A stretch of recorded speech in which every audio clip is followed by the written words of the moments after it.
Doctor Who, The Tomb of the Cybermen, the 8th story of the 2nd Doctor, is written by Kid Pedler and Jerry Davis and starring Patrick Troughton, Fraser Hines and Deborah Watling. So yeah, Innes Lloyd got replaced by a script editor, Peter Bryant. Victor Pemberton worked as a script editor for the story, but sadly he left because he didn't want to do any more.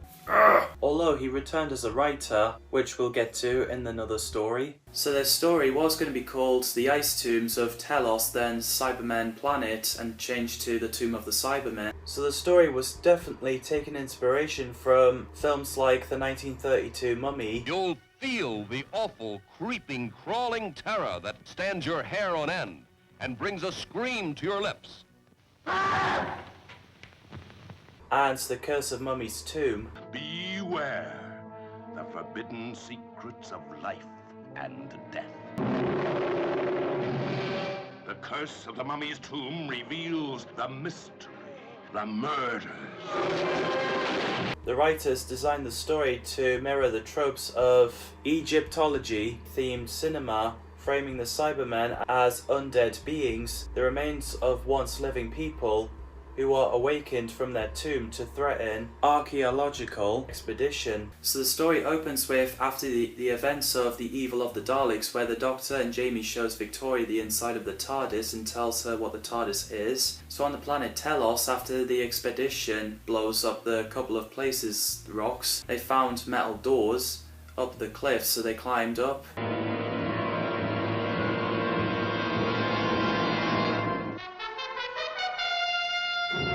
Captain says £50 for anyone who opens the door, and so a poor guy, as soon as he touched the door, he gets electrocuted to death.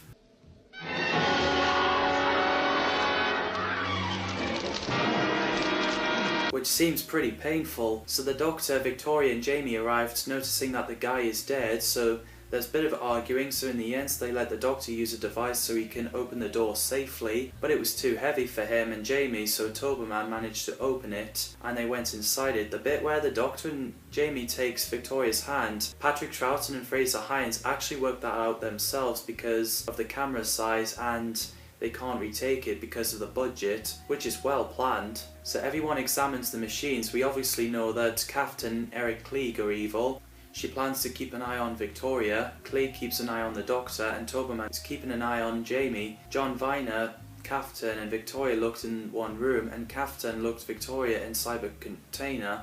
So eventually the Doctor got Victoria out of there, so the Doctor and Klieg talk each other about the controls. And express the result as a power series. Then the indices show the basic binary blocks, only I wouldn't do it if I were you. Meanwhile, Jamie and Hayden are inside the testing room. They use a console looking at the wall, some kind of hypnotic. I can't seem to take my eyes off it. I don't want to take my eyes off it. Because of their fascination, they messed on with it, and the Doctor came in with Viner, Cyberman came in, and a gun blasted Hayden. My god, what an intense cliffhanger. Which one what?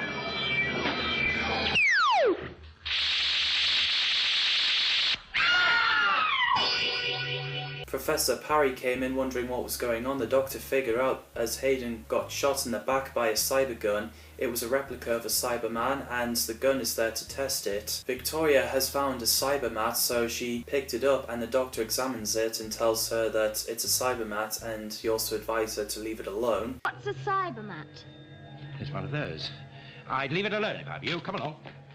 However, Victoria decides to put it in her handbag. Because of 2 deaths, Professor Parry suggests everyone to leave the building. Captain Hopper mentioned that someone has sabotaged the rocket and it's going to take quite some time for it to repair. So he and Callum left. Klieg, with the Doctor's help, operated the controls and the hatch opened. So everyone except Victoria and Kaftan went in. The Doctor wanted Victoria to stay and keep an eye on Kaftan. The sets of the Ice Tomb, can't say how fantastic it is for low budget series. There's hell of a talent there. Kaftan spiked Victoria's drink so she gets put to sleep for a bit, while Kaftan closes the hatch and everyone's worried except Klieg, getting trapped down there as he's using the controls to unfreeze the ice tombs to release the Cybermen, and he killed Viner because he tried to keep the Cybermen in the ice tombs. We get a fantastic scene with Cybermen coming out of the ice tombs with iconic music.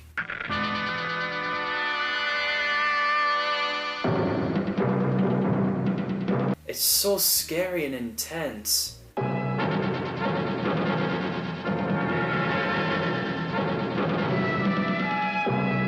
So Victoria woke up and realised that it was Captain who closed the hatch. So thanks to that cybermat, as it jumped on Captain, she got distracted and Victoria blasted it. She has no idea which controls opens the hatch, so she goes to fetch Hopper and Callum. We also have a nicely done iconic cliffhanger where the Cybermen opened the door with logo and the cyber controller came out. What is it? I think it's their leader, their controller, Jamie. Cleek tries to ask their friendship in return for releasing them, but Cyber Controller knocked him on the ground and said that they're to be like them. You belong to us. You shall be like us. I love the voice. I love Patrick Troughton as the second Doctor. He's brilliant, eccentric, and I love his chemistry with his companions. Everything about him is well done. Fraser Hines is Jamie McCrimmon, fantastic companion who's a Highlander at Scotland in 1746. I also loved Deborah Watling as Victoria Waterfield. Well developed, and she is pretty, and she's from a Victorian era. Her dad gets killed by the Daleks and she gets rescued by the Doctor and Jamie, which I like that. Becoming a companion by being rescued, I really do like that. They actually have actors from different countries playing the characters, which is nice. Roy Stewart played Turboman, a badass servant to Captain, and he kind of gets upgraded. What I mean is, he gets a cyber arm replacing his own arm, which looks cool. Admittedly, I thought Turboman was pretty badass, especially the bit where he's fighting the Cybermen. George Pastel played a villainous Eric Cleek who plans to release the Cybermen. His team joins in with Professor Parry's expedition. Peter Bryan's wife Shirley Cooklin played another villainous character, Captain, who was with Klieg and in charge of her little gang. Aubrey Richards played Professor Parry, who's in charge of an expedition to find what's left of Cybermen on Telos. Clive Merrison played Jim Callum, a crew member. George Rubicek played Captain Hopper, who's the captain of the ship. Cyril Shaps played John Viner, who's also a crew member and understandably has a phobia of what's inside the Cybertomb. There's also Bernard Holly and Alan Johns played Peter Hayden and Ted Rogers, a crew member as well. Hayden obviously gets in the way of testing room and got shot in the back by a cyber gun.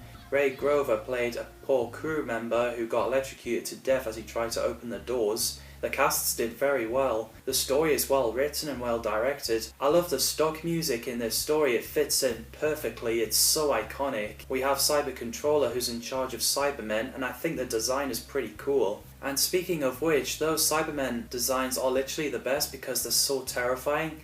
They're walking corpses in a machinery suit, and the way they're designed in electronic voices really suits them. I really do love the voice. We knew that somebody like you would come to our planet someday. Yes. This story not only introduces Cyber Controller but Cybermats as well, the rat-shaped sea creature looking thing, who are Cybermen's guards and plague carriers. I do like the Cybermats as well. I love to see more of them as they're creepy. The sets are well done for low budget. So in part 3 we learn that Cybermen knew that humans were coming to rescue them, so them examining the tomb is pretty much a trap. The Doctor finds a way to get everyone out, so he asks a Cyber Controller a question which kind of distracts them. And I love the battle scenes between humans and Cybermen. It's absolutely incredible and insane. The bit where Doberman fighting a Cyberman and got thrown onto the floor is completely mad.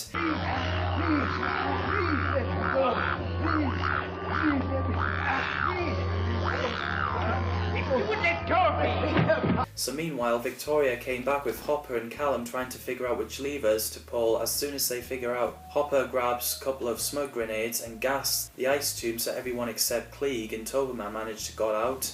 It was pretty intense when a Cyberman grabbed the Doctor. As soon as the Doctor's up, slam down the hatch. Okay. Stand by! He's got my leg! But luckily, Cyberman fell back down as the hatch closes. So later, Klieg knocks on the hatch as everyone lets him in. So he and Captain gets locked away in the testing room. They notice that they can use that gun to get the Cybermen to cooperate with them. We get a nice moment where the Doctor and Victoria talk to each other about their families and saying no one in the universe can do what they're doing. I shall never forget him. Never. No, of course you won't. But, you know, the memory of him won't always be a sad one. I think it will. After the Doctor got Victoria to sleep, we get a scary moment where a Cybermat is approaching. Cybermans will attack. So the Doctor tells his companions to wake up because of the situation they're in. Jamie, Victoria, Callum, wake up! Wake up! It's pretty gangster when the Doctor knocked a Cybermat off Callum. Don't move, Callum, don't move. Waking Professor Parry up and went to the controls. They used a big long electrical wire to disable the Cybermats, and I do love the Cybermat sound effects. Yeah! Give me a hand, quick! What? It's so scary sci-fi kind of sound. So Captain came in with Klieg, who's armed, and wounded Callum by blasting him. Watch out, Doctor! He tries to make a deal with Cyber Controller again, and I'm like, mate, you've tried this plenty of times, it's not gonna happen. So he sends the Doctor, Jamie, Professor Parry, and Cyber Controller in the container room. The Doctor managed to trap the controller in there. We will survive. We will survive. But not for long, as he broke out. After Toberman is back being himself, Cyber Controller mind controlled him again to knock Klieg out. So the Doctor, Jamie and Professor Parry and Cyber Controller came in. The controller killed Captain because she closed the hatch again and shooting at the Cyber Controller, but the bullets didn't work. It was pretty gangster when Toberman threw Cyber Controller at the control panel. So the Doctor and Toberman went down the hatch. Klieg and Jamie went down with them. It's pretty funny when the Doctor says how powerful Klieg is, then he's like, well, now I know you're mad, I just wanted to make sure. Master of the world. Well, now I know you're mad. I just wanted to make sure. Oh, we gotta love Patrick Troughton.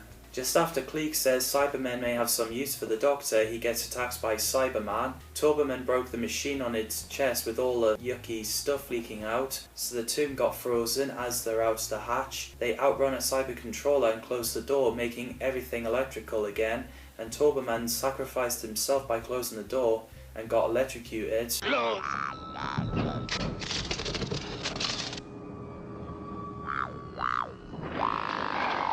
Professor Parry is obviously sad that another life is lost and said sorry to the Doctor for how it ended. Jamie asked the Doctor if it's the last time they'll see the Cybermen, and the Doctor thinks so. However, he doesn't like making predictions.